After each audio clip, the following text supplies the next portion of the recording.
Hello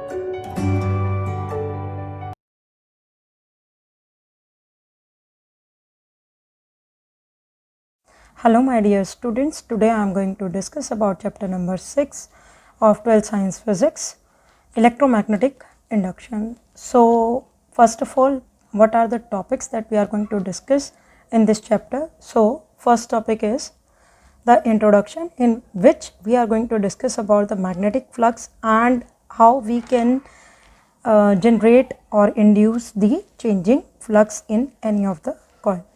Now in the very next case we are going to discuss about the Faraday's law, induced EMF and current, as Faraday's law is related to induced EMF and current, and what are his experiments and what are his observations will be discussed in Faraday's law. The next one is Lenz's law. As after Faraday's for the EMI, the work has been constantly continues by the Lenz's law, and he has done some modification to the Faraday's law that we are going to discuss in the very next case. Now after that there are the eddy currents, and first of all we are going to study about what is eddy current and what are the applications of eddy current. After that we are going to discuss about the self-induction and its derivation. What do you mean by the self-induction in a coil, how the EMF have been generated, and what will be the mathematical expression for the self-induction. And similarly we are going to discuss about the mutual induction, and after mutual induction this chapter will be over. After this I wish to continue with the next topic, which is called as magnetic flux. So first of all we should know about the magnetic flux. So magnetic flux linked with any surface is equal to number of magnetic field lines of force passing normally through it.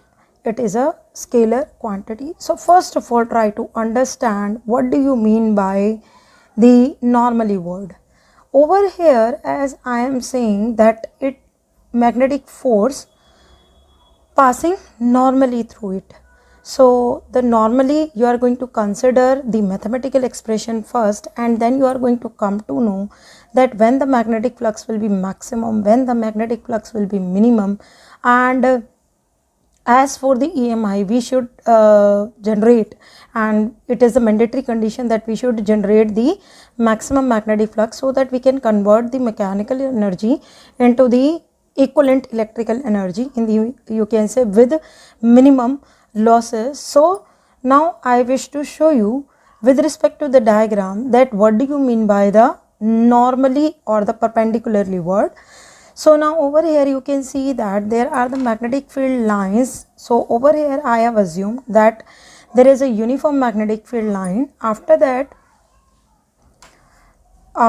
you can see here there is a n unit vector which is denoted, you can say, denoting the area vector, which is, you can say, in which particular direction the area vector is going to point out. So it is always normally outward to the plane. So if I am keeping the coil like this, then obviously it should coming out of this particular plane. So hence in this particular arrow, if you will see, then it is pointing outward to this particular plane. Now as you can see that I have used the word normally. Now in this particular case, if you will see the angle between your area vector, that is n unit vector, and the magnetic field vector, you find it out that both are parallel to each other.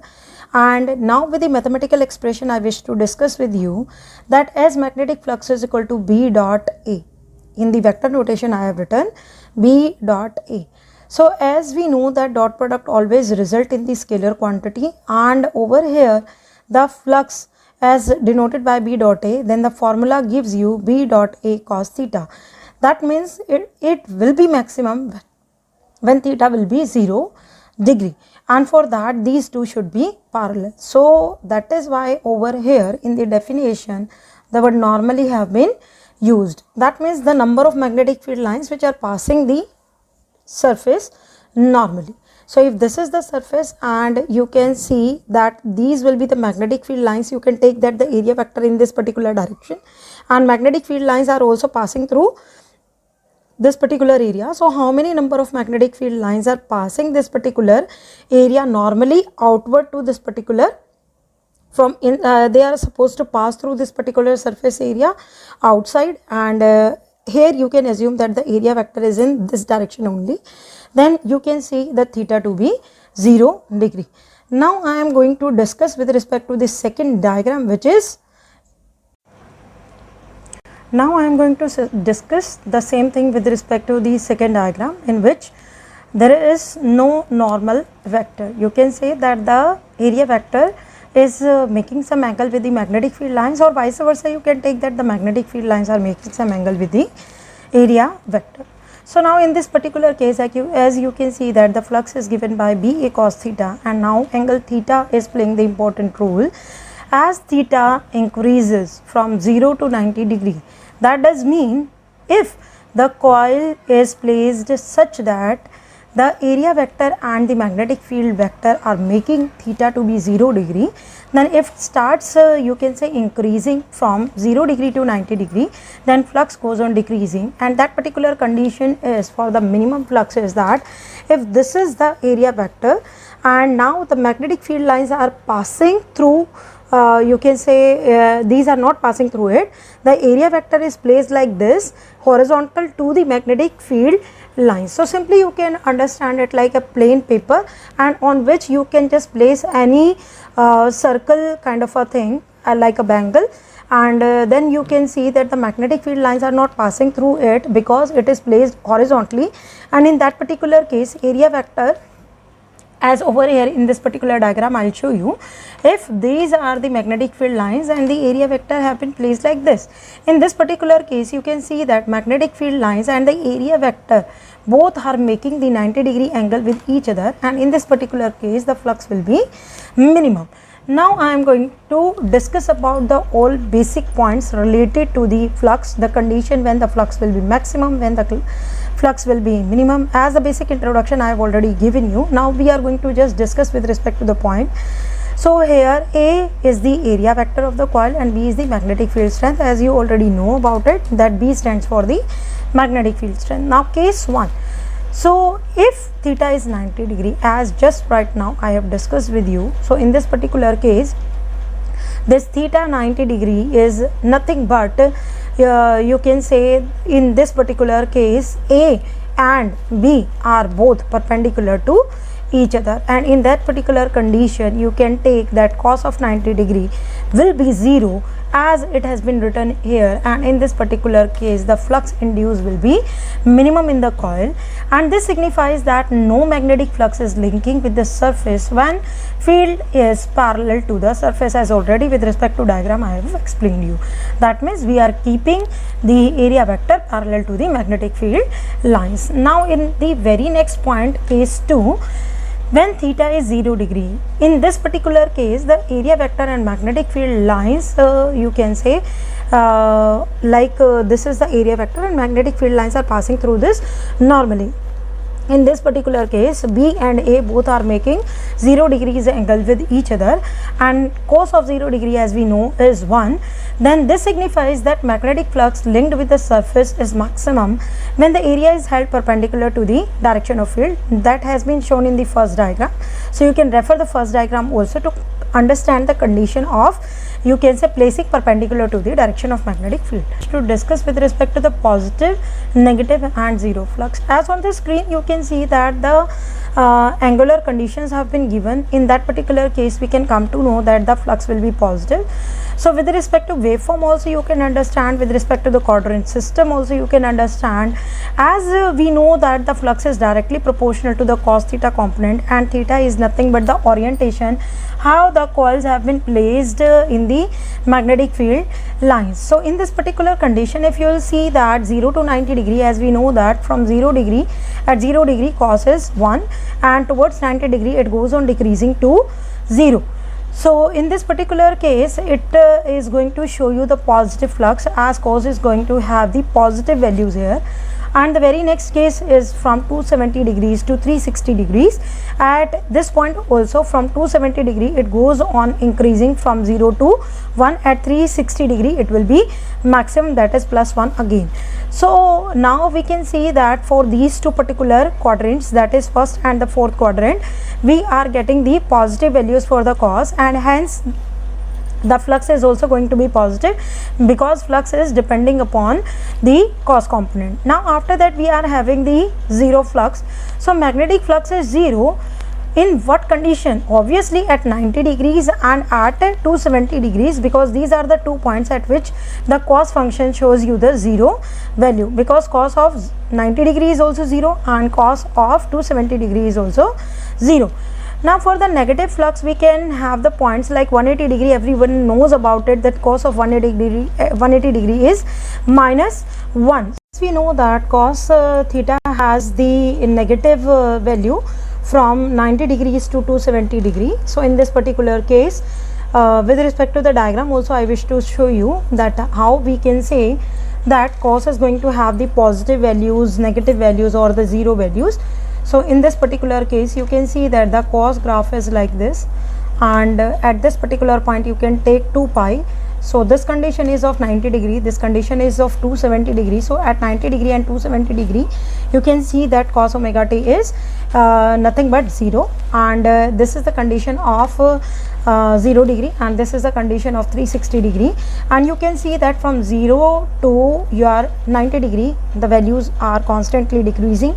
From 270 degree to 360 degree the values are continuously increasing, and it has all the negative values which is lying between 90 degree to 270 degree. So with respect to the cos waveform also we can come to know about the nature of the wave and what will be the values denoted by the cos theta with respect to 4 quadrants. Now I am going to discuss about the magnetic flux, how we can generate the changing magnetic flux. So changing magnetic flux can be generated first of all, as we know the mathematical expression, as we have flux is equal to BA cos theta. So in this particular thing we know that flux depends upon the 3 parameters.